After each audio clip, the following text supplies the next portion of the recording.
वित्त मंत्री निर्मला सीतारमण ने पेश किया साल 2022-23 का आम बजट। स्वागत है आपका। मैं हूं दिनेश गौतम, मेरे साथ हैं मेरे सहयोगी समीर। आरबीआई लॉन्च करेगा डिजिटल करेंसी और इसी साल लॉन्च होने वाली है डिजिटल करेंसी। देश में 60 लाख नई नौकरियां दी जाएंगी।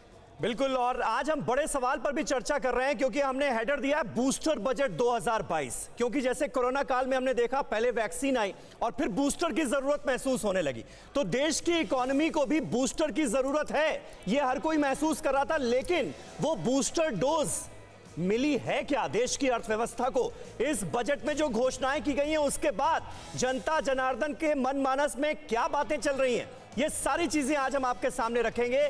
और जो बड़े ऐलान किए गए हैं वो आपके सामने हैं। 25,000 किलोमीटर नए हाईवे का निर्माण होगा, ये कहा गया है। जो बड़ा ऐलान है वो ये कि आरबीआई डिजिटल करेंसी लॉन्च करेगी। देश में 60 लाख नई नौकरियों के दरवाजे खुलेंगे।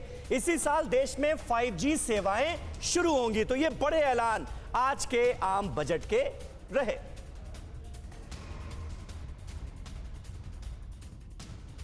हमारे साथ जुड़ रहे हैं खास मेहमान robin Raina, founder CEO Ebix incorporation के हमारे साथ अब से कुछ देर बाद जुड़ेंगे। हमारे साथ सैरी चहल जुड़ गए हैं, फाउंडर हैं शेरोज के। हमारे साथ आशीष तुलसियान साहब जुड़ रहे हैं, फाउंडर हैं पोसिस्ट के।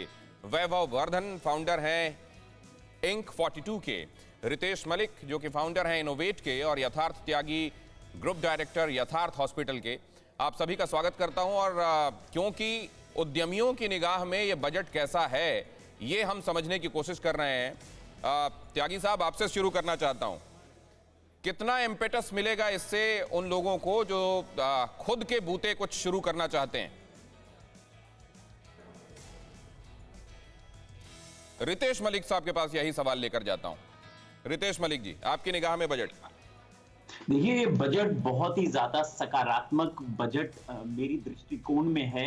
मुझे लगता है कि हमारी इकोनॉमी को इस टाइप के बजट की जरूरत थी। बट मुझे ये भी एक तरफ से लगता है कि जो मध्य वर्ग, जो मिडिल क्लास है और जो गरीब तबका है हमारे देश का, उनको उतनी ज्यादा सहूलियत इस बजट से नहीं मिली।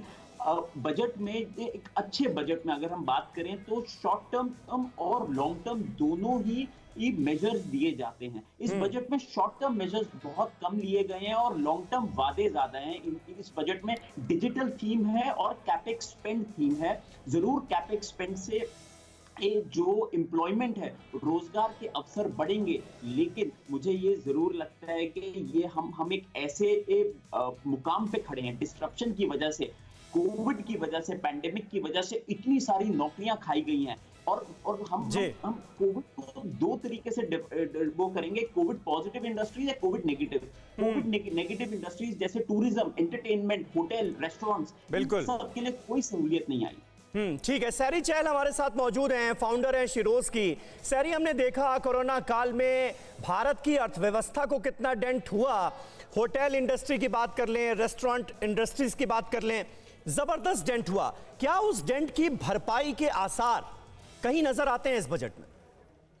देखिए, इस बजट में ऐसे जैसे रितेश ने कहा कि काफी ब्रेव मेजर्स हैं, लॉन्ग टर्म मेजर्स हैं, हाँ। पर इमीडिएट मेजर्स बहुत कम दिखे। और वो मेजर्स स्पेशली हॉस्पिटैलिटी के लिए या ऐसे सेक्टर्स जिनको कोरोना में बहुत तकलीफ हुई, आई थिंक जो मध्यम वर्ग है उसको और सहायता की जरूरत है जी। और हमारी उम्मीद थी कि मध्यम वर्ग को और फाइनेंस मिनिस्टर से कुछ सहायता मिलती, पर ऐसा नहीं हुआ। पर जो भी उन्होंने मेजर्स को सजेस्ट किया वो काफी स्ट्रॉन्ग मेजर्स हैं जो, और ऑब्वियसली फॉरवर्ड लुकिंग बजट है, प्रोग्रेसिव बजट है, लॉन्ग टर्म बजट है।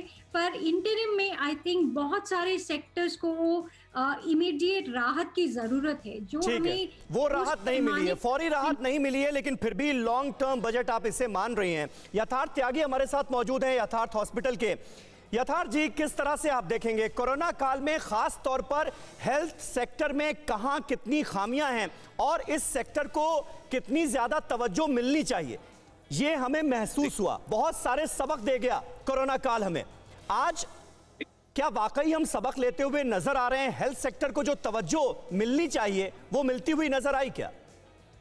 देखिए मुझे याद है लास्ट ईयर का जब बजट आया था तो हम सब बहुत ज़्यादा खुश थे कि हेल्थ केयर का जो हेल्थ केयर स्पेंडिंग है ऑलमोस्ट वो डबल हो गई थी। और पिछले साल से ही जो सरकार ने एक पूरे इंडियन हेल्थ केयर सिस्टम को जिस तरह से बजट के थ्रू लाभ देने की कोशिश करी थी, मुझे लगा है कि पिछले एक साल में कहीं ना कहीं उसका लाभ जरूर मिला है। और इस साल की अगर हम बात करें तो जिस तरह से फाइनेंस मिनिस्टर ने स्पीच की शुरुआत में ही कहा कि कोविड का साल था, बहुत कठिन समय था, बहुत डिफिकल्ट समय था पूरे कंट्री के लिए, तो उसमें जिस तरह तो इस बार हेल्थ केयर सिस्टम्स के लिए 3 नई चीजें आई हैं बजट में। डिजिटल हेल्थ को प्रमोट करने के लिए, एक इकोसिस्टम बनाने के लिए एक प्रस्ताव रखा गया है।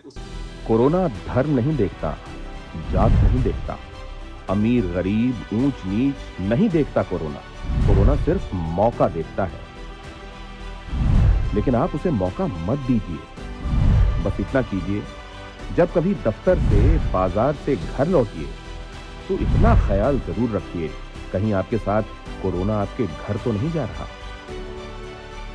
भूलिए मत, कोरोना अभी जिंदा है।